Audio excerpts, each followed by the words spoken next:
let's get talking about Cool Down the Sun.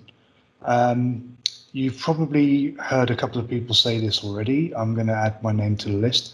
I love this album. Thank you. This is probably my favorite album of the year so far, and it's only been out for a week, not even 2 weeks.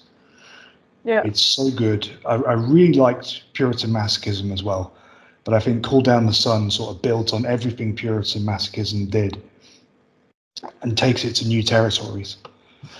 How do you feel the band has grown since Puritan Masochism? Well, I think we've grown a lot, and when we started writing Cool Down the Sun, I think we started immediately after we left the studio last, right after we finished recording Puritan Masochism, because we were just so inspired by the whole studio experience, and we had just realized how many options and possibilities you have in a studio as a band, and when you're working with a producer and he has a lot of ideas and things he can do, and like people he can call to try out different things and stuff like that. It was just very inspiring. And I think already back then we decided that, okay, we really want to challenge ourselves for the next record. So like an example, Sarah said that, okay, she was going to try and write a guitar solo, which, it's a tricky thing when you're in a band with only one guitar. So we still need to figure out how we're going to do that live. I think we had really high expectations for ourselves for this record. And I think all the positive feedback on Puritan Masochism sort of blew us away. And we thought, okay, well, we're going to have to at least try and top that for the hard follow-up.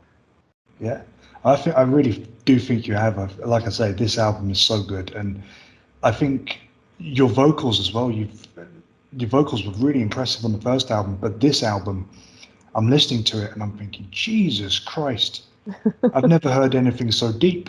I've fallen down holes that weren't so deep. Yeah, thank you. No problem. Did you do anything different with your vocals when recording this time around? I definitely tried aiming for like a wider range. I feel like I still only have sort of 2 options, like really, really deep, or my play pretend black metal vocal, like the high pitch screams, and I really wanted to try and experiment with some more melodies, like trying to do a more melodic scream or sound. It was very, very hard. I tried going out into our rehearsal space several times, just standing alone, just finding various videos and tutorials on YouTube, and I'd seen a lot of interviews with the vocalist that I idolize a lot, who does this thing, and just tried to make it work. I feel like I didn't quite succeed with what I had envisioned, but I think I still landed in sort of a cool place where you can sort of hear that I have at least tried to develop. So yeah, but maybe I'll be able to take it a step further for record number 3. I don't know. Wow, well, don't push yourself too hard. I'll try. Yeah, it is a funny balance, because you want to try and develop yourself, but still you don't want to hurt your vocals. Yeah. And sometimes you sort of have to do that to figure out what works and what doesn't work. So yeah, it's a funny balance. Yeah, absolutely. Oh, you've got a dog. As for the title of the album itself, Cool Down the Sun, where does the title come from? Well, it was actually the working title of In the Soot, because that's one point in the song where I sing, and now I will call down the sun, and we just thought that was a really cool title, and we tried forever to find a title for the album, because it has to be something that really embodies what the album is about. And then Sarah was really keen on perhaps calling it Call Down the Sun and then calling that song something else. And in the end, after several tries, we just agreed to make it the album title because we thought it sort of embodied the album as a whole pretty well, and it is a pretty strong title. And in the cert, it's pretty appropriate for that song as well. So yeah, that's what it comes from. And I mean, to call down the sun, it's sort of like calling down the wrath of the sun. It is it's meant to mean sort of, I don't know, like getting strong, or realizing that you actually have way more power than you thought that you had, and you can actually, I don't know, stand up for yourself, or I don't know, be a powerful person, or create powerful decisions over your life. Yeah. So we thought that was pretty fitting. Yeah, or create powerful music in this case. Thanks.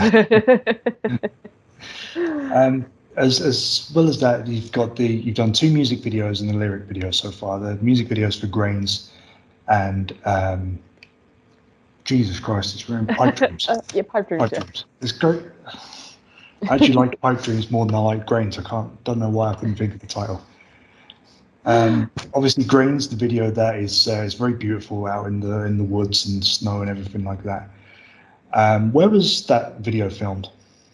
It's filmed in sort of the north of Zealand, which is this huge island where Copenhagen is. So we drove out for, I think, 2 hours away from Copenhagen, and it's actually the area where both Heidi and Julie grew up. Okay. So they sort of knew the area, so it was pretty cool. And our video director, Martin Golterman, he knew the area sort of as well. He knew that there was this cool tree right by the edge of the coastline, and yeah, so he had some ideas of where to go and film. And it was actually supposed to be like more focused around the beach, because the song is called Grains, and so some of the elements in the song is like grains of sand and also water. And we were supposed to do like a cross edit between Julie walking around like being the woman in black. We had sort of all envisioned like a woman walking along like a landscape, and Julie sort of picked the shortest straw and had to walk around in the freezing cold and harsh wind for several days, wearing like my summer dress. Yeah, poor Julie. I think we still owe her quite a lot of beer for that, for doing that.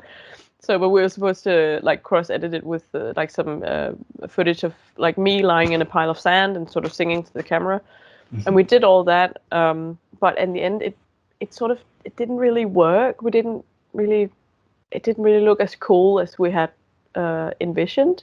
Yeah. And then Martin and Julie, they went out just separately, just the two of them, for another day, just to get some more shots in the bank, to see if we could use some more. And over the night, it had snowed, just out of nowhere, because it was I think November or December.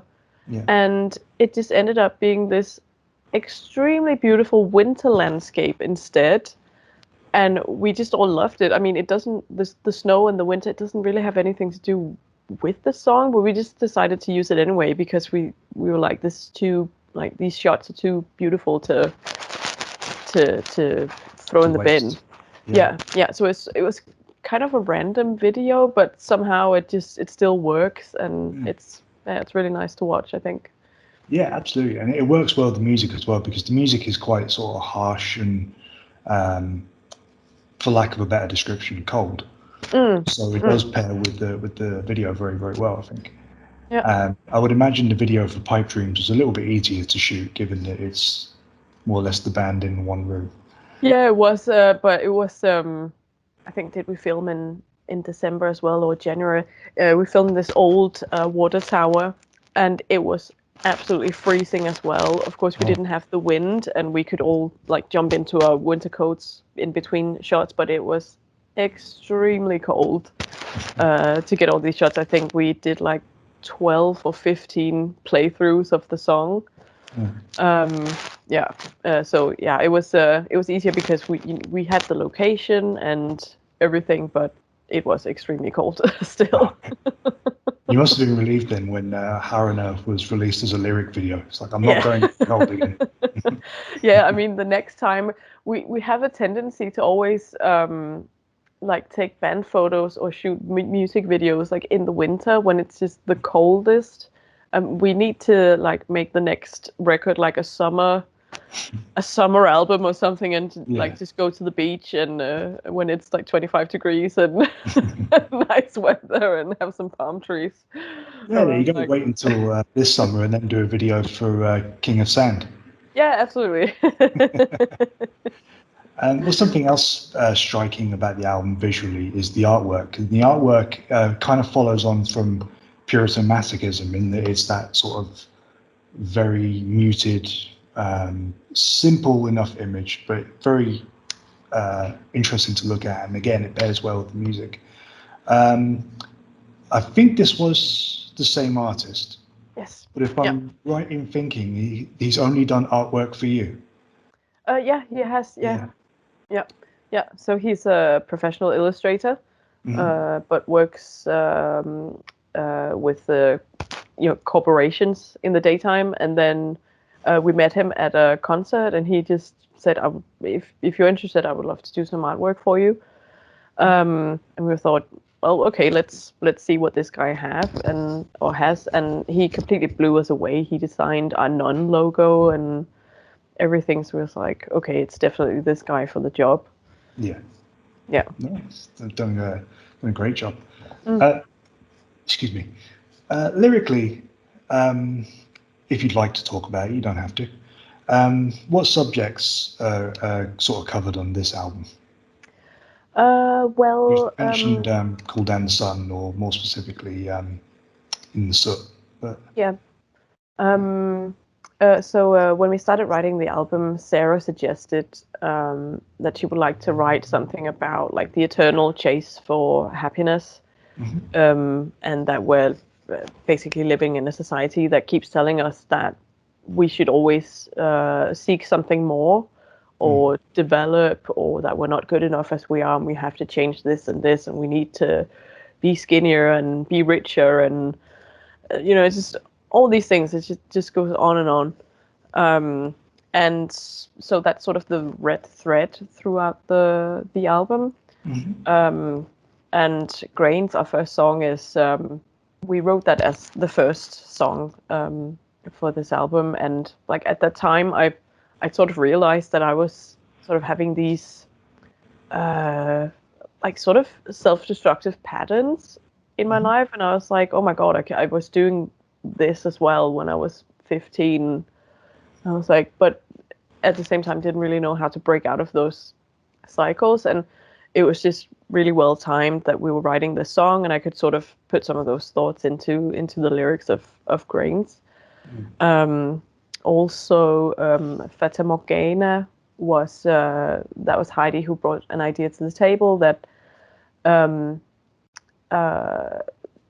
it's about sort of realizing, well, not realizing, but sort of trying to come to terms with the fact that there is like evil in the world, or like the bad things you've been put through, or the people you love have been put through, and that you maybe don't have to be forgiving, but you sort of have to, I don't know, just accept that your trauma is a part of like your baggage, and it sucks, but sort of trying to, I don't know, accept that instead of trying to run away from it all the time, and like in whatever way you want to accept it.